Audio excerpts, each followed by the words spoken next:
a Conversaciones en la Nube. Nos acompaña Francisca Rubio Gámez, más conocida como Fanny Rubio, poeta, novelista y catedrática de Literatura Española de la Universidad Complutense de Madrid. Mujer y escritora, ha sido directora del Instituto Cervantes de Roma y condecorada con la encomienda de Isabel la Católica. Si quieren saber más sobre su trayectoria, les aconsejamos que visiten su web personal y en concreto el espacio Entre Amigos. Bienvenida y gracias por haber accedido a realizar esta entrevista en el ciberespacio. Encantada de estar aquí en esta casa complutense y en el ciberespacio, por supuesto, porque es una oportunidad de seguir el hilo de la clase, del aula, de la creatividad, de la bibliografía, es decir, continuar en la casa. A continuación, comenzamos la tanda de preguntas y respuestas. ¿Qué leía la Fanny Rubio niña y adolescente? Claro, soy niña de la posguerra, yo era una niña de pueblo, estuve un tiempo en mi pueblo con mis padres en mi colegio de religiosa, en mi instituto, y mis primeros años de escritora. Por tanto, hay una saga de libros muy diferentes y una saga de experiencias muy diversas. Por ejemplo, yo recuerdo el primer libro que vi en mi casa fue el Diccionario de la Lengua, que era un diccionario que tenía mi padre en la trastienda, teníamos un comercio de ultramarinos, y en la trastienda estaba el Diccionario de la Lengua. Fue el primer libro que yo encontré donde yo buscaba las palabras que no entendía, y tampoco entendía el significado porque era excesivamente pequeña. El segundo libro que yo recuerdo haber visto en mi vida fue en casa de mis abuelos, libertarios, el libro de Kropotkin, La conquista del pan. Claro, no tenía nada que ver con un primer libro con el segundo, pero tampoco con el tercero, porque en el colegio religioso en el que estuve mis primeros años, pues estaba la Biblia, y las historias de la Biblia nos las contaban en una clase que era como de costura, de conversación o de tertulia, y allí apareció una figura que me interesó muchísimo, que fue la figura de la Biblia que no tiene nombre, la única que no tiene nombre, que es la mujer de Lot, la desobediente, la mujer que mira hacia atrás, que mira hacia su memoria o hacia la ciudad incendiada, que está castigada por sus pecados, según nos contaban las monjitas, por haber desobedecido el ritmo de la historia o el ritmo de lo previsto, ¿no? según los profetas y el Antiguo Testamento. El caso es que esta mujer de Lot, que es la que queda convertida en estatua de sal porque desobedece y porque mira hacia atrás, va a ser una figura que me va a perseguir, va a estar en mi mente todo el tiempo. Sumando esta mujer de Lot, desobediente, que mira hacia atrás, que es la viva imagen de la memoria del colegio de monjas, con el libro de Kropotkin, La conquista del pan, de mis abuelos libertarios, y el diccionario de la lengua de mi padre, de mis padres en mi casa, de mi pueblo, pues produjo en mí una especie de visión de que la verdad estaba en el otro lado, porque, claro, no coincidían unas verdades con otras. Y eso ha sido quizá mi gran patrimonio y el momento mágico en que reúno los contrarios, y esos contrarios, el libro de Kropotkin, La conquista del pan, la Biblia, la figura de la mujer de Lot, la rebelde, la desobediente, y luego el diccionario de la lengua, el significado de las palabras, me van a acompañar toda la vida. La verdad es que esos primeros libros son luego esos libros que te van a recordar toda tu historia. Tengo una amiga que he mantenido como amiga toda la vida en mi pueblo, que siempre me dice, ella se llamaba Ruiz, y yo Rubio, y estábamos siempre condenadas, yo a leer antes que ella en los ejercicios del colegio. Y ella me tenía una manera increíble, luego lo ha confesado, porque yo leía una página y cuando daba la vuelta a esa página yo seguía leyendo, como si lo supiera. Y lo que ella no sabía es que yo me inventaba lo que decía la página siguiente. Y yo le digo, no, es que me lo inventaba, de verdad que yo no leía tan rápido, es que me inventaba porque tenía que volver la hoja. Y yo creo que ahí nace también la escritora y ahí nace también la buscadora de historias, ¿no? En ese momento de pasar la hoja e inventarte lo que viene detrás, ¿no? ¿Qué fue primero, la Fanny Rubio docente o la escritora? Pues yo creo que hemos hablado de lo mismo en estos minutos anteriores, ¿no? A mí me gustaba explicarme el mundo, porque todo el mundo tenía la obsesión de explicarme el mundo, que era diferente a la explicación del mundo que tenían en mi casa, mis abuelos, las monjitas o el instituto público. Eran explicaciones del mundo muy distintas, muy contradictorias incluso.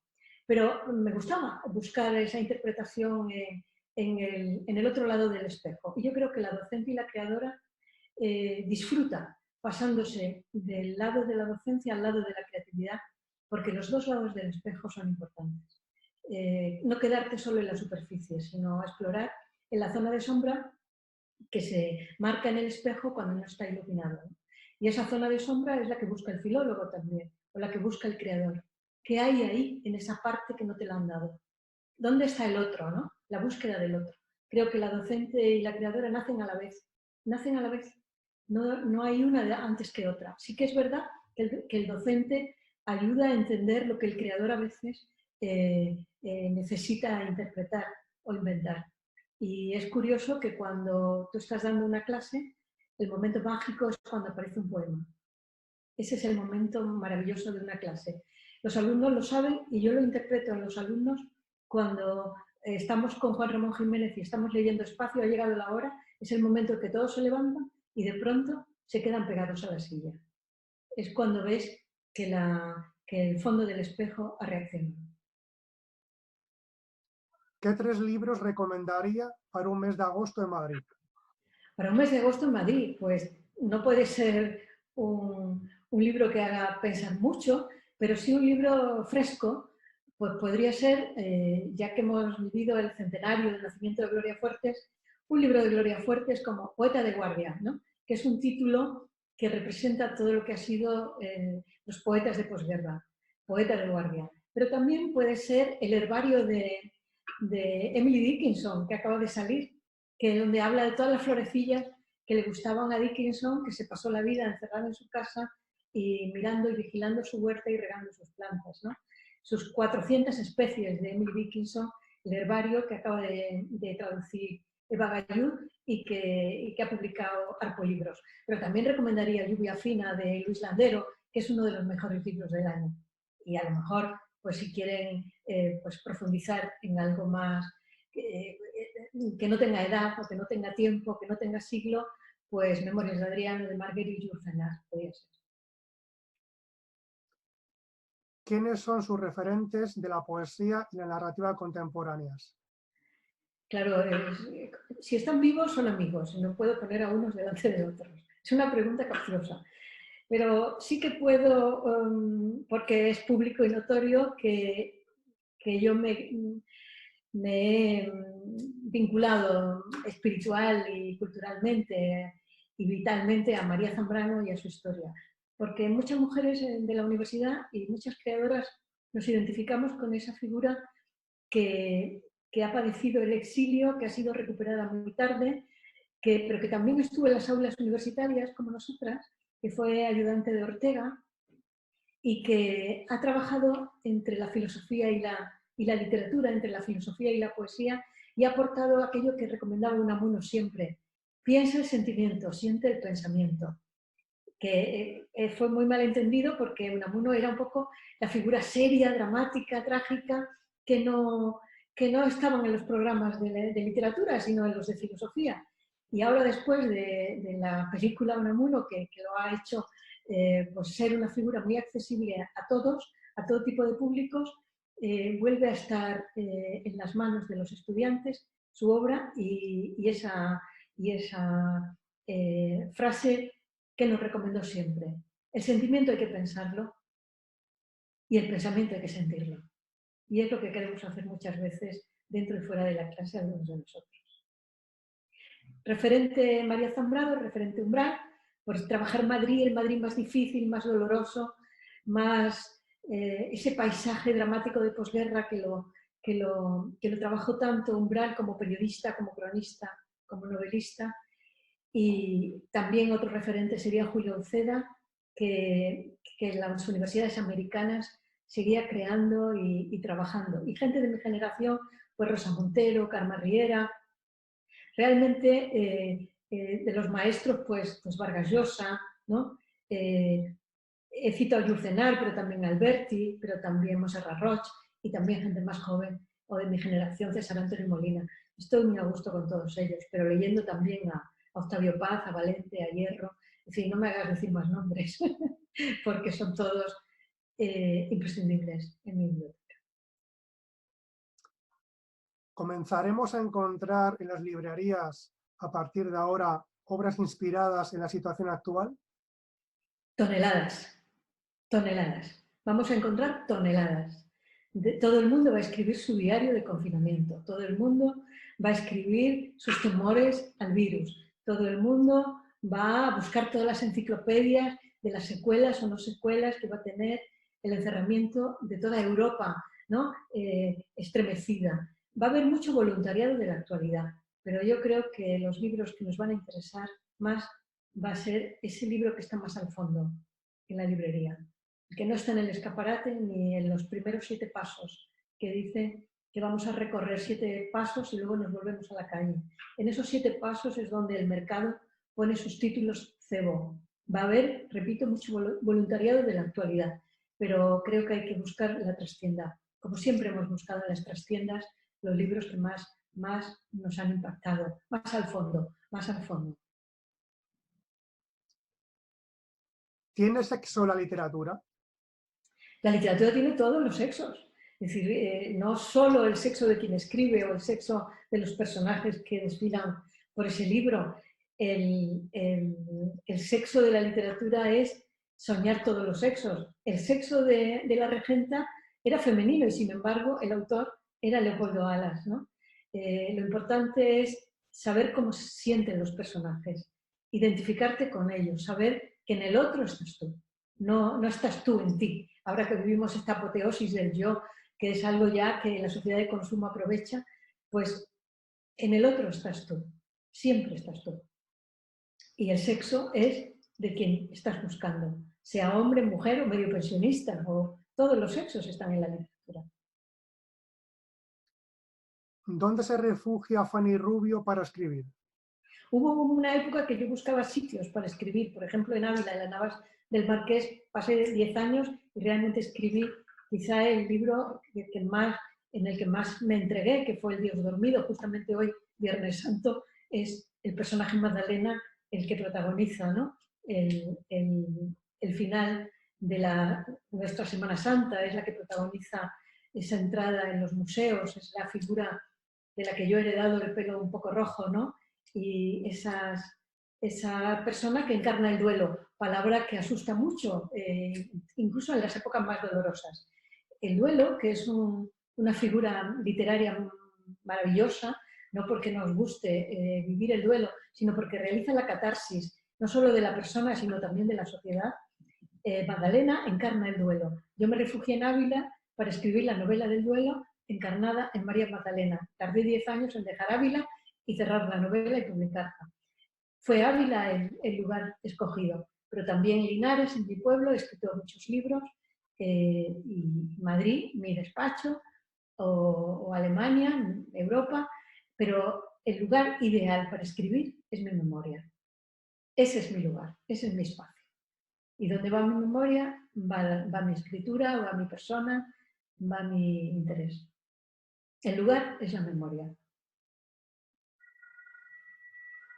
Sabemos que es una buena madre, pero ¿a qué hija quiere más? ¿A la poesía o a la narrativa? Bueno, siempre he sido mala madre, ¿eh? He sido mala madre en todos los casos porque siempre voy de un lado para otro y nunca atiendo lo que debo atender. Pero sí que es verdad que la novela, una vez que se ha terminado, vuela. Es la hija emancipada. La novela es una maravilla porque ya no te da la lata, porque la novela se va. En cambio, la poesía se queda. Es el fruto de la endogamia, del edipismo, la poesía es el sedimento, es el fondo, es el inconsciente. Siempre estás con ella, no se emancipa nunca. Es una solterona que se queda contigo. Y esa es la diferencia entre novela y poesía. Y yo lo vivo, lo disfruto. Que la novela se haya ido, no me acuerde ni del nombre de los personajes a veces. pero con la poesía siempre está volviendo, siempre está removiendo el fondo, siempre estás embarrada y entonces es muy interesante seguir con ella. Si le proponemos que elija un amigo y un recuerdo entrañable, ¿qué podría contarnos? Bueno, tengo muchos, pero la verdad hay algunos episodios que por antinarcisismo no puedo citar, pero sí que hay algunas aventuras y algunos momentos muy curiosos. Por ejemplo, recuerdo que una de las veces que estuvo Ernesto Sabato en Madrid, me invitó a comer, quería comer croquetas en Casa Patas y entregarme un par de páginas de un manuscrito del Túnel, que era mi novela preferida, donde María está pensando si deja el marido o no, y muy tachada con su manuscrito, y lo quería entregar. Y yo pensaba que era la tarde que había dedicado Sabato para mí. Y no fue así.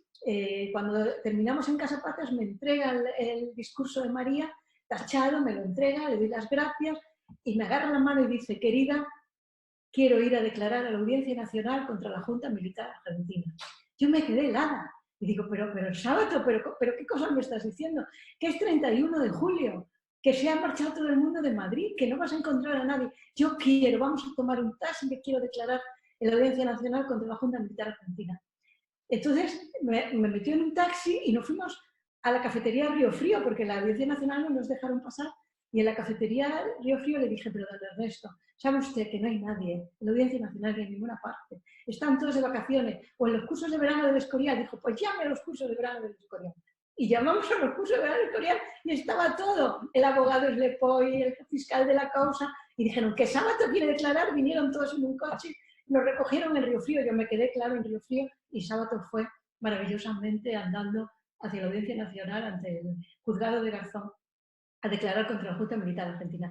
Y testimonio de este acontecimiento existe en el periódico del 1 de agosto, donde aparece Sábato declarando y empezó ahí, empezó en Casa Patas tomando unas croquetas y entregándome una parte del manuscrito. Realmente yo nunca soñé que podía cumplir ese sueño, el de Sábato.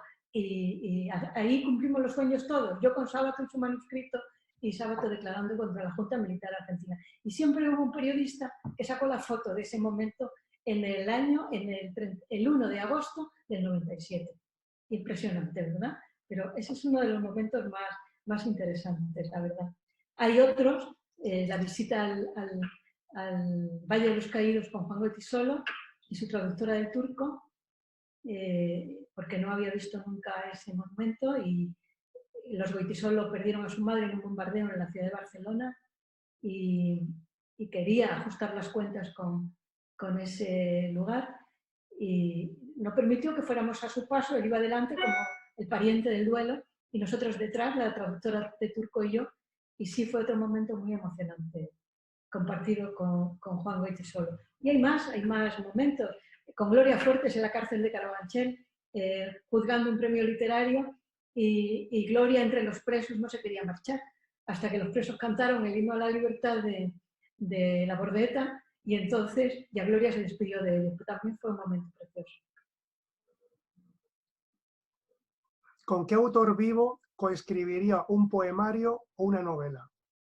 Bueno, yo como tengo ya una cierta edad, pues puedo decir que he escrito con alguien algún libro. Por ejemplo, con la antología de poesía con José Luis Falcó. Lo que pasa es que cuando escribes el libro con alguien tienes que poner qué páginas son las tuyas y qué páginas son del otro, porque si no, no se podría escribir un libro en colaboración, porque uno no puede suscribir en determinado momento y en determinados temas las opiniones de otros, son de otro. Entonces hay que poner qué páginas son tuyas y qué páginas son del otro. También he escrito con Ana Rossetti un borrador de una obra de teatro sobre la Lozana andaluza de Picado. Lo hicimos muy bien. Ahí no se sabía qué páginas eran de quién, porque no lo hemos editado. Si lo editáramos tendríamos que poner esto es mío, esto es tuyo. También fue muy agradable trabajar con Ana Rossetti sobre la Lozana andaluza. Pero hoy yo escribiría una novela con Julian Assange sobre su cautiverio en Londres. Si lo dejan salir, podríamos escribirla incluso en Madrid.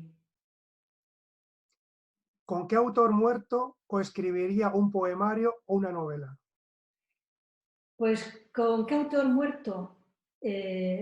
Yo tuve que dedicar algunos poemas a Blas de Otero, que era mi modelo de poeta valiente, de poeta con el peso de toda la vanguardia, de poeta trabajador, de poeta solitario, de poeta entregado a su memoria y a su país y a su tiempo.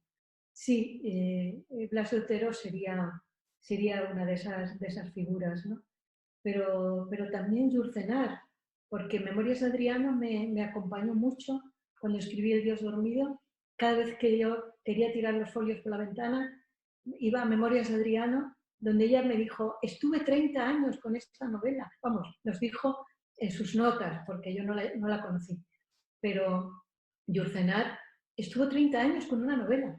Y cuando te cansas y dices, me pasa el tiempo, tengo que terminar algo, te acuerdas de Yurcenar y dices, aquí está ella, 30 años, pasando la guerra mundial, perdiéndose los manuscritos, robándole no sé qué, y de pronto recuperar en Grecia, en Suiza, en Estados Unidos, esos folios perdidos. Sí, se puede estar 30 años con una novela y con un autor como Yurcenar, escribiendo con un muerto, claro, que no está muerto, son los vivos que nos acompañan.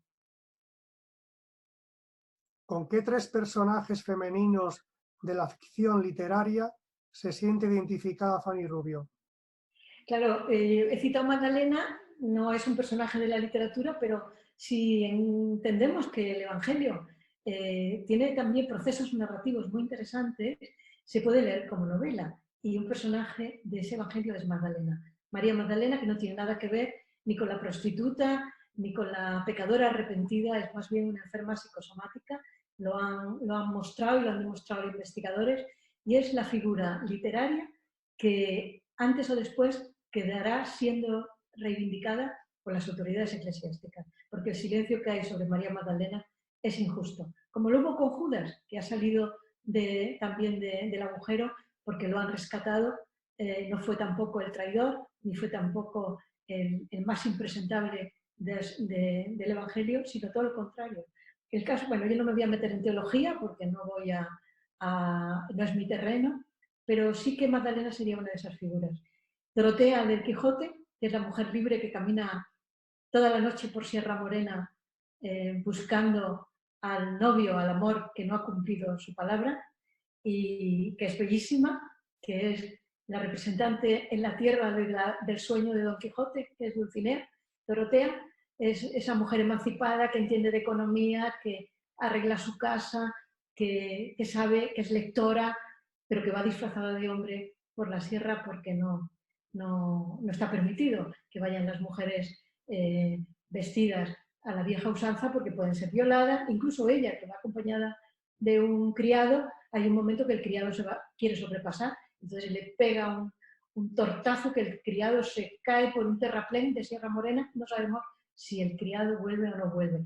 No es esa fuerza de Dorotea la que a mí me interesa más su sabiduría, su belleza y la debilidad que Don Quijote siente por ella cuando no está Dulcinea presente.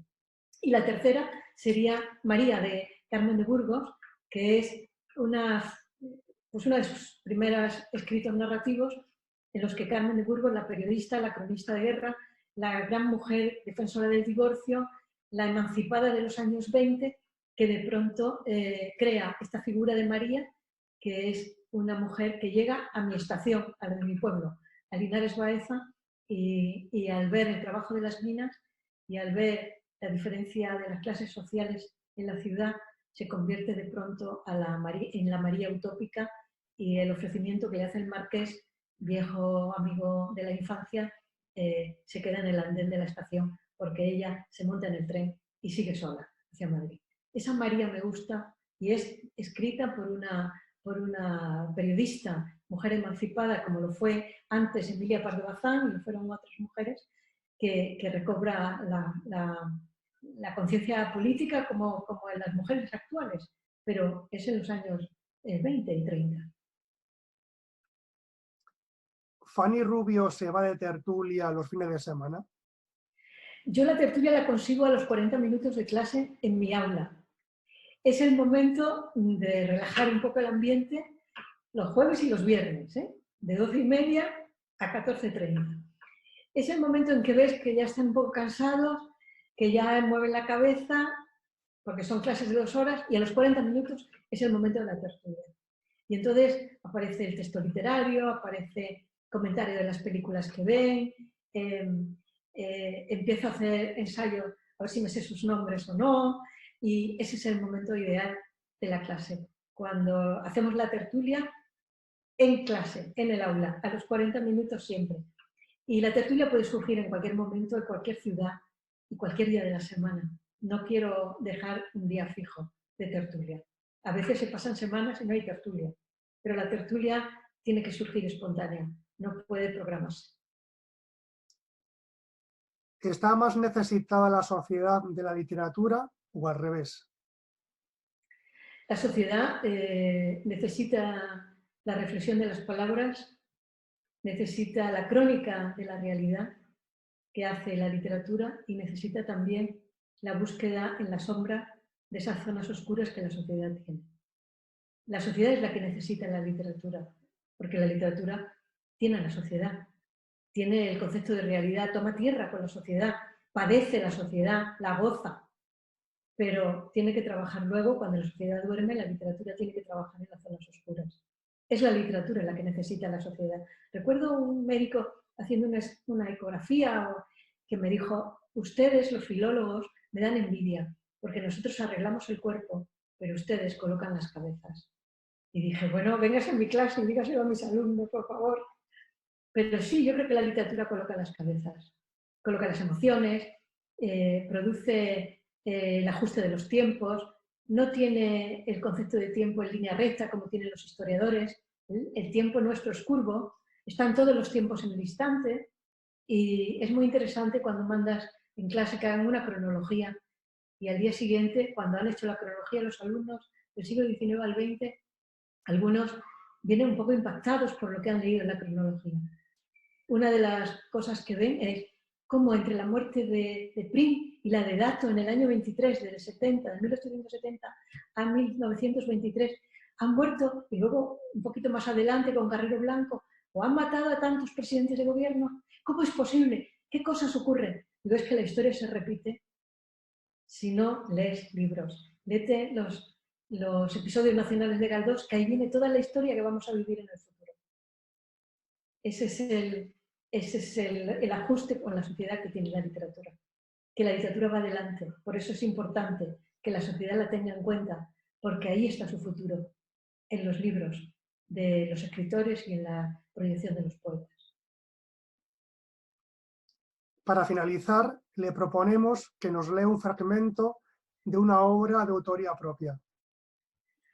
Pues espera un momentito, porque creo que lo voy a poder encontrar, porque es un texto que en estos momentos de sociedad encerrada y también de sociedad que necesita los sanadores, es un poema dedicado a los quitamiedos. Yo a los médicos le llamo quitamiedos. El médico es un quitamiedos que arregla la relación entre el frágil, el individuo que está necesitado de su mano, de su cuidado y de su sanación, y es el que lo levanta, ¿no? Es el que lo levanta del lecho, ¿no? Este poema se llama Ave María, que es un saludo, es como el salve italiano, ¿no? Ave María, que parece una oración, pero que también hay músicos que dedican sus partituras al concepto de Ave María, que es el saludo del médico a la enferma. Ave María. Mi quitamiedos retira con su junco derecho los despojos de jeringuillas, mechones de cabello bañado en púrpura y cigarrillos engañosos, y no pierde ocasión de recordarme que la próxima vez no va a venir. Llega tarareando un concierto de Schumann y busca en mi tiniebla una bolsita de crochet granate, cuya presencia bajo mi colchón he de reconstruir con toda credibilidad en 3 segundos. Pero a él le funcionan otros tipos de alertas, cuando despliega un plano en donde desfallecen arcos partidos y arenas llenas de metralla y fragmentos de lienzo, y un Hércules llevado en la ebriedad por sátiros y ninfas, y hace balance en decenas de mil de nuestros muertos. Su entrecejo resiste mi exigencia con el desdén de quien no me ha de tomar jamás en serio. Busca en mi hombro desnudo con precisión oftalmológica y hace continuamente milagritos para que el calcio pase a mi osamenta. Alguna vez, cuando lo veo entrar enojado, perseguido por un compatriota, finjo que me desmayo para que lance una mirada en mi provecho.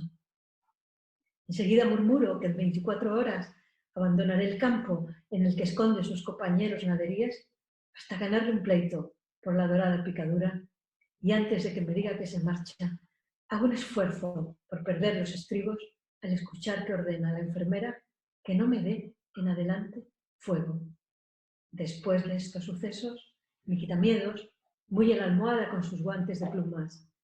No me va a regalar más balas blancas, ya lo sé, tiene vacíos los cuencos, pero le sigo el pómulo cada vez más patente, mientras él supervisa, desconfiado, mi antebrazo para que no se me desmande, y tira seriamente de mi raíz. Sube mi muerte a flor de labio, me deja una caricia de pulgar y una escena violeta bajo el párpado y logra seducirme hasta la tarde con una cápsula amarilla. Es un poema que está circulando por las redes, no se lo he entregado a nadie, pero ahí lo están mandando por las redes, que es un poema escrito hace mucho tiempo, pero es de médicos y están de moda. Gracias, Fanny, por habernos acompañado en Conversaciones en la Nube, y gracias a todos ustedes, internautas y video oyentes, por seguirnos en la web y en las redes sociales. Un saludo y un abrazo a todos. A ti igual, Fanny.